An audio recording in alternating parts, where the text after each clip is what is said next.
Okay, now you guys have to write sentences. The store has some bread. Do you need some or any?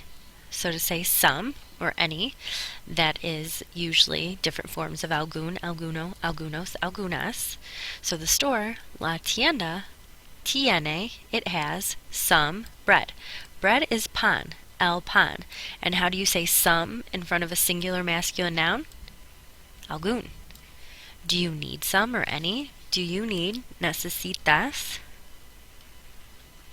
This time I'm going to say some or any, but it's not followed by a singular masculine noun. So I drop the accent and add the O.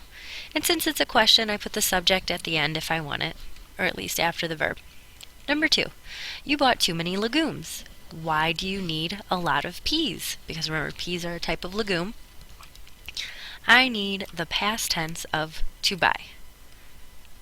Compraste, too many. Too many to match legumes, which are las legumbres, will be demasiadas.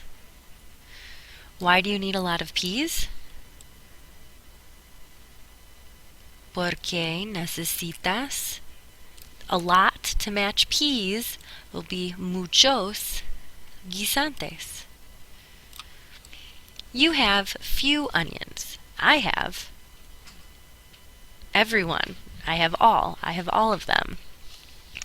So, tú tienes pocas cebollas. Pocas to match cebollas. I have everyone or all. Yo tengo todas. This is a pronoun here, so it still matches onions. She didn't order any beans. I didn't order any either.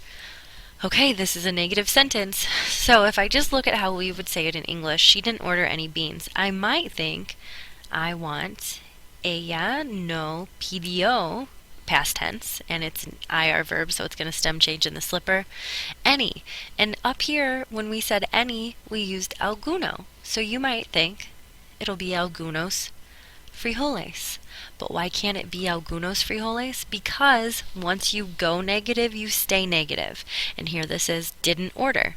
So I can't have algunos. So then you might think, oh, okay, I can't have algunos. I must need ningunos. Well, what's wrong with this statement? You can't have plural of nothing. So now we need to make it, instead of beans, bean.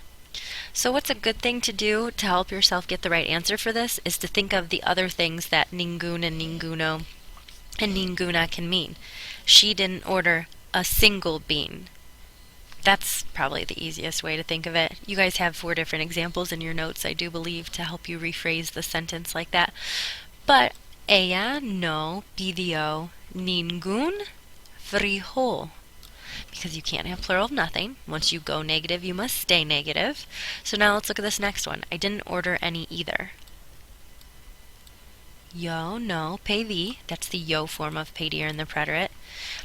I didn't order any either. So again, you might think any could be alguno, but it's a negative sentence, so once I go negative, I stay negative. This time it's ninguno, because it's not directly followed by a singular masculine noun. And then either or neither is tampoco.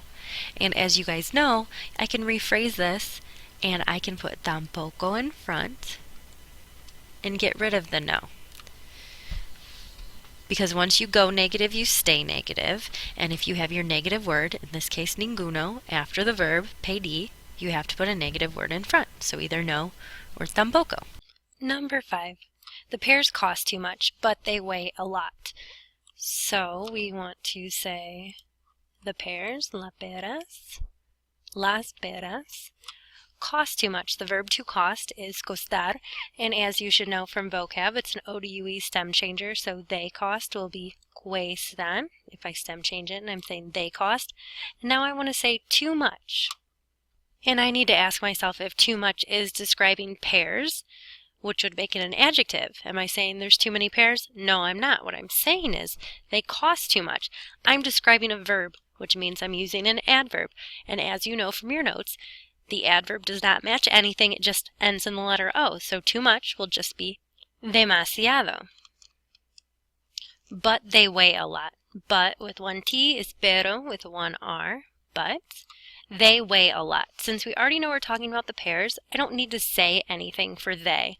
So I'm just going to use the they form of to weigh, which is pesar. So the they form would be pesan. If I wanted to, I could say they, but typically we save the subject pronouns ellos and ellas if we're describing people. And now I want to say a lot. And again, I need to ask myself, is this an adjective, pronoun, or adverb? I'm saying that they weigh a lot, so I'm describing how much they weigh. I'm describing a verb, which means this is another adverb, and no matter what, it's going to end in the letter O. So a lot, mucho. All right, so this is your section B of your review. Let me remind you that there will be a section very similar to this one on your upcoming quiz. So in order to do well on this, you need to have these words that are in purple here from your indefinite notes stored away in your brain like a word box, because there will not be a word box to choose from on the quiz. So any of these words in purple, which should be the words that are highlighted in your notes for your 4A binder check, need to be stored away in your brain so that you can do well on this portion of the quiz.